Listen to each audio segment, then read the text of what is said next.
అలా షాపింగ్ స్టాల్స్ని చూసుకుంటూ బయట వైపుకి అయితే మేము వచ్చేసాము. అక్కడ నుండి హోటల్కి మా తిరుగు ప్రయాణం కోసం ఆటోని మాట్లాడుకున్నాం.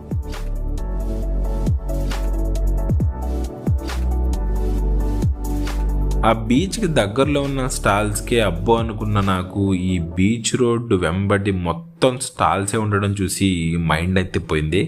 దీన్ని బట్టి అర్థం చేసుకోవచ్చు చెన్నైలో మెరీనా బీచ్ ఎంత పాపులర్. ఒక మంచి ప్లేస్ మీకు చూపించానని నేనైతే అనుకుంటున్నాను. వీడియో మీకు నచ్చితే తప్పకుండా లైక్ చేయండి గైస్.